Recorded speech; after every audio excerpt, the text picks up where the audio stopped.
Okay, so when you think of Sydney, Australia, what comes to mind? For most of us, it's probably two things, right? That incredible opera house and that giant bridge. But there is so much more to this city than just its famous skyline. Let's get into it. We've all seen those stunning, postcard perfect photos, but what's the real story hiding behind them? In this explainer, we're going to peel back the layers on one of the world's most iconic cities. So, let's start with those world-famous landmarks, because believe it or not, even they have some pretty fascinating secrets that you won't find in the travel guides. First up, the Sydney Opera House. I mean, what a building. Its design is just pure elegance, and it was famously inspired by the graceful shape of bird wings. It's a masterpiece, no doubt, instantly recognizable all over the world. But the story of how it actually got built? Yeah, that was anything but simple. And this is where it gets wild. Look at the cost. The original budget was set at a pretty reasonable $7 million, but the final bill? A whopping $102 million. That is more than 14 times the original estimate. It's an absolutely spectacular building, but it also goes down in history as one of the most legendary budget blowouts ever.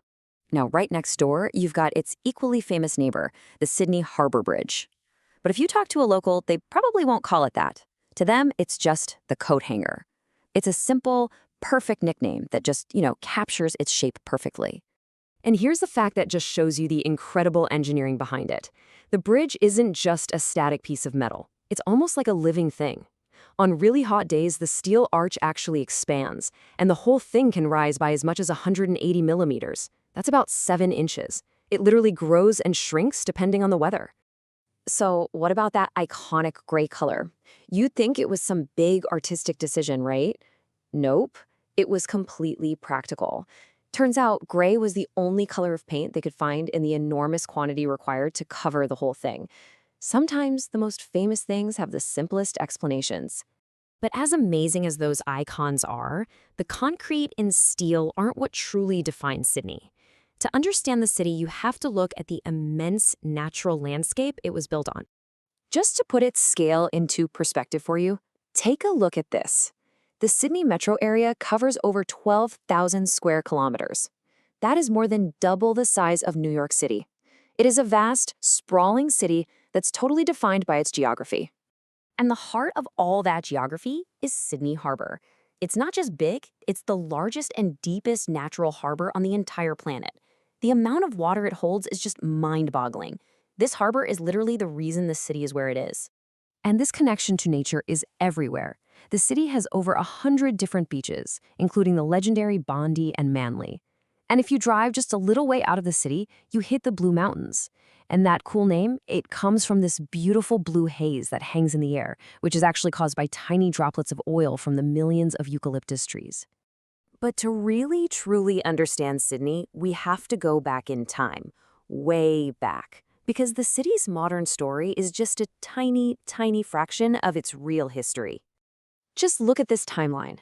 It really puts things into stark perspective. Aboriginal Australians have lived in this area for at least 30,000 years. The Gadigal people are the traditional custodians of the land the city is built on. And the British settlement?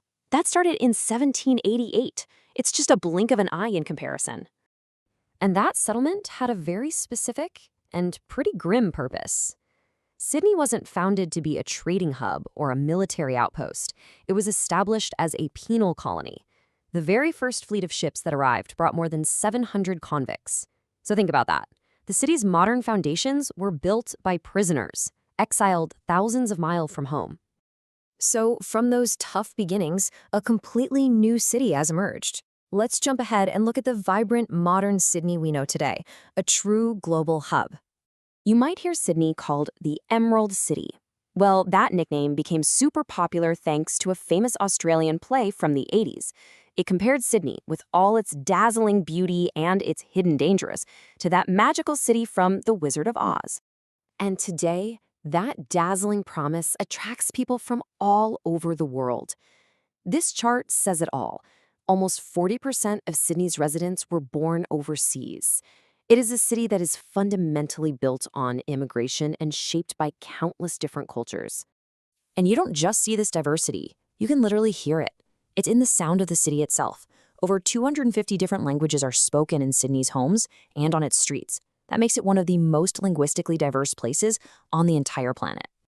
So, from a design inspired by bird wings to a history stretching back tens of thousands of years, Sydney is a city of incredible contrasts.